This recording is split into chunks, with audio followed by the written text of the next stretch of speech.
নমস্কার বন্ধুরা, রূপালী মিনি ব্লগে আপনাদের সবাইকে স্বাগত জানাই। আশা করি সবাই ভালো আছেন। আজকে আমি একটি নতুন ধরনের রেসিপি নিয়ে আপনার সামনে চলে এসেছি। আজকে আমার সামনে দেখতেই পাচ্ছেন এটা কি? এটা হলো করলা আর এটা হলো আলু। এই করলা আলুর পোস্ত বানিয়ে আপনাদেরকে দেখাবো। আমি এর জন্য কী কী উপকরণ নিয়েছি দেখে নিন। আর আমি কীভাবে বানাচ্ছি সেটা শুরু থেকে শেষ পর্যন্ত দেখার আপনাদের কাছে অনুরোধ রইল। সবাই দেখতে থাকুন। করলা আলুর পোস্ত বানাতে আমি এখানে উপকরণ নিয়েছি। এই যে দেখুন, করলাগুলোকে ছোট ছোট আকার করে কেটে নিয়েছি এবং জল দিয়ে ধুয়ে নিয়েছি।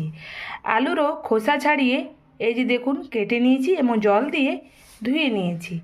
এখানে নিয়েছি জল, সর্ষের তেল, পোস্ত, কাঁচা লঙ্কা একসাথে বেটে নিয়েছি। এখানে নিয়েছি ফোড়ন, এখানে নিয়েছি হলুদ গুঁড়ো, এখানে নিয়েছি নুন। এই করলা আলুর পোস্ত বানাতে বেশি কিছু উপকরণের প্রয়োজন হয় না। এবারে পরের স্টেপে আসা যাক, চলুন।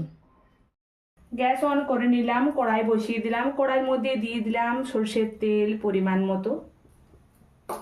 এখানে দিলাম ফোড়ন। তেলটা গরম হওয়া পর্যন্ত আমাকে অপেক্ষা করতে হবে। চলুন তেলটা গরম হওয়া পর্যন্ত অপেক্ষা করি। কড়াইতে এই যে দেখুন তেল গরম হয়ে গেছে। এবারে কেটে ধুয়ে রাখা করলা এর মধ্যে দিয়ে দিলাম। এর মধ্যে দিয়ে দিলাম আলু কেটে ধুয়ে রাখা।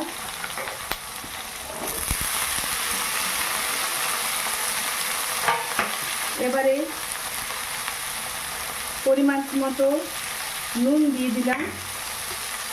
নুন দিয়ে এইভাবে কিছুক্ষণ ধরে নেড়ে চেড়ে আমি ভেজে নেব।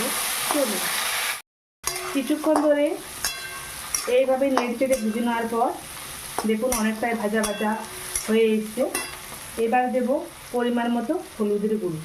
আপনারা চাইলে হলুদের গুঁড়ো দিতেও পারেন, আবার নাও দিতে পারেন। আমি সামান্য পরিমাণে দিলাম, একটু কালারটা দেখতে ভালো লাগে বলে, তার জন্য একটু হলুদের গুঁড়ো দিলাম। আবারও একটু নেড়ে চেড়ে নিলাম। নেড়ে চেড়ে নেওয়ার পর সামান্য পরিমাণে দেব একটু জল।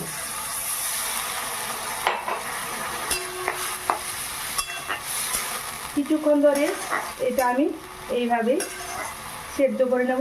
চলুন, কিছুক্ষণ ধরে সেদ্ধ করে নেওয়ার পর দেখুন জলটা পুরো শুকিয়ে গেছে আর পুরোপুরিভাবে আলু করলা সব সেদ্ধ হয়ে গেছে। এই যে দেখুন, এবারে কাঁচা লঙ্কা পোস্ত বাটা সব এর সাথে আমি দিয়ে দিলাম।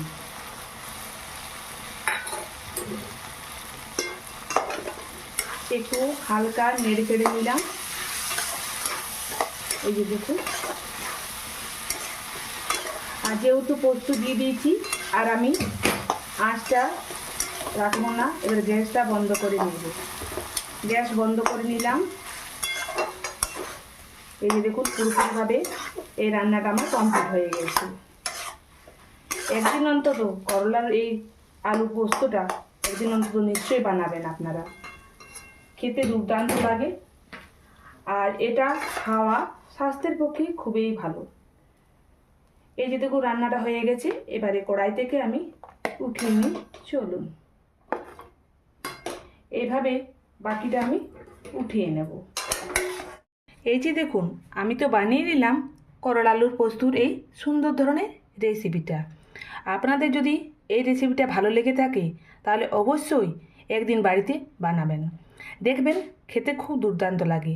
যাদের সুগার পেশেন্ট তারা এই আলু ছাড়াও এই করলা পোস্তটা বানাতে পারেন। অবশ্যই একদিন বানিয়ে দেখবেন, খেতে দুর্দান্ত লাগবে, খেলে বারবার খেতে মন চাইবে। আপনাদেরকে অসংখ্য ধন্যবাদ আমার পুরো ভিডিওটা দেখার জন্য। এইভাবে বন্ধুরা আমার পাশে থাকবেন, সাথে থাকবেন। আর সাথে নতুন ধরনের রেসিপি পেতে হলে অবশ্যই সাবস্ক্রাইবটা করে দিতে ভুলবেন না। সবাই ভালো থাকুন, সুস্থ থাকুন। আবারও দেখা হচ্ছে নতুন কোনো রেসিপি নিয়ে আপনার সাথে। ততক্ষণের জন্য আসছি বন্ধুরা, নমস্কার।